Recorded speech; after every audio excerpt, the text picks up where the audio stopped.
usufruir da ilustre presença para a gente falar um pouco mais do micro, né? Porque, enfim, quando a gente vê o mercado de capitais brasileiro como um todo, a gente vem se deparando com uma crise de liquidez, né? Vigente aqui nos últimos, especificamente, 12 meses, né? Desde que mais ou menos o Ibov fez topo. E, cara, basicamente a gente está nessa dicotomia, né? E nesse cenário concomitante de, o mercado interno está muito barato, mas o trend do momento e que o macro manda ainda é commodity, né? Então eu queria entender de ti como vocês vêm vendo essa perspectiva de alocação setorial e se vocês são desse time, né? De olhar indo para o micro ou entender que não, que eventualmente esse ciclo de aperto monetário pode ser postergado e, consequentemente, drenar ainda mais valor dessas empresas, ou não, se o valuation já aceita muito desaforo e se expor a essa classe de ativos já está no momento propício a, né? Excelente pergunta, Rafa. Eu acho que assim, casa muito com o nosso estilo de gestão essa pergunta, na verdade. Por quê? A gente olha o todo. Então, a gente olha o macro e a gente olha o micro. E quando a gente iniciou a nossa trajetória, a gente tinha uma percepção de que a inflação estava muito perto de fazer o pico, que a gente ia começar a discutir quando o Banco Central ia parar de subir os juros, e nesse momento é a hora de embarcar nos cíclicos domésticos, como eu gosto de chamar, né? Ou seja, aquelas empresas mais ligadas à economia doméstica e que não, por coincidência, elas têm um múltiplo mais alto. Só contextualizando a questão das commodities, né? O Bovespa tá num momento único, eu diria, quase, em relação aos seus pares globais. E não é à toa que, se a gente olhar a bolsa em dólar, para surpresa de muitos, até minha mesmo, eu não esperava uma performance tão superior depois de tantos anos, né? A gente está vendo o Bovespa, né? Ou EWZ, que é muito similar, só que aí tem a componente dólar também, performando tão melhor que o resto das bolsas do mundo. Mas por uma combinação meio única, né? Que a gente tem ali 30 e poucos % de commodities, que mal ou bem estão muito descontadas, né? As empresas de commodities. Tem uma boa razão, a gente está muito perto do pico do ciclo. Isso é o normal na indústria, né? Quando você olha ao longo de décadas, as empresas de commodities normalmente ficam muito descontadas quando a commodity está no pico e parecem muito caras quando a commodity está muito baixa. Então, assim, tem que tomar um certo cuidado quando você olha para múltiplos de commodities. Mas, de qualquer forma, quando eu gosto de chamar o Ibovespa da grande floresta, né? Que tem todos os tipos de árvores ali dentro.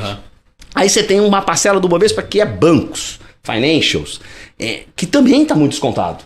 Sim, e ainda mais se você for olhar para o tipo de juros que a gente tem hoje, né? Era muito comum as pessoas falarem há 2 anos atrás. Sim. Não, mas, poxa, é horrível ter banco tradicional, porque primeiro vai ter disrupção do ponto de vista das fintechs e tudo mais, depois porque o juro está muito baixo. A verdade é que os bancos grandes conseguiram navegar, estão navegando crédito. Eu sempre fui um grande defensor da tese que ia ter sim uma disrupção na indústria e continua, a indústria financeira continua tendo, né? E acho que é importante ter, mas não dá para desprezar a capacidade dos bancos nem de reagir e nem de continuarem dando resultados, né? Assim, é só olhar a carteira de crédito deles, a capilaridade dos grandes bancos comerciais no Brasil. Então tem essa parcela que é gigante do Ibovespa. Aí vamos olhar para o que sobra. Uma parte que é cíclicas domésticas, uma parte que são defensivos. Quando a gente começou o fundo, a gente olhava o macro e acreditava naquela tese de que a gente estava muito perto do pico de inflação. E a gente começou a olhar empresas cíclicas domésticas com bons olhos. Aí você cai no micro. Vamos olhar para que tipo de empresa que a gente gosta de investir dessas cíclicas domésticas. A gente gosta primeiro, né? E aí, de novo, olhando para a nossa equipe, esse macro, esse micro, o Adriano e o Melo fazendo assim, visões assim, complementares. A gente gosta primeiro das empresas que são vencedoras nos seus setores. Empresas que a gente chama de compounders, né? Ou seja, que vão compondo o resultado ao longo do tempo.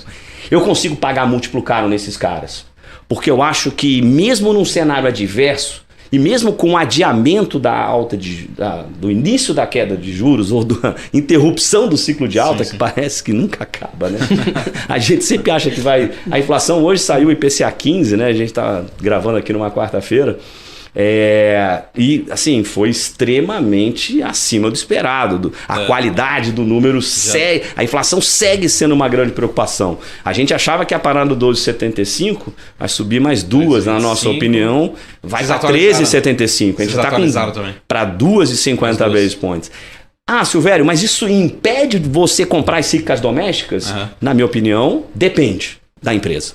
Então, se você olhar para determinadas empresas vencedoras e que estejam bem posicionadas, mesmo nesse ciclo, mesmo que a gente tenha uma compressão de renda, como a gente está vivendo já há algum tempo, mas que sejam, por exemplo, blindadas e consigam repassar preço, consigam manter margem, são muitas?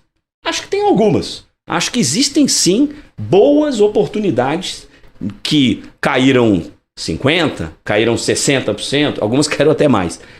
Em compensação, você vai ter alguns exemplos de empresas que caíram 80%, que a gente olha hoje e fala assim, não acredito que esteja num valor suficientemente atrativo, ou que tenha alguma vantagem competitiva, ou que tenha capacidade de repasse para pagar esse múltiplo.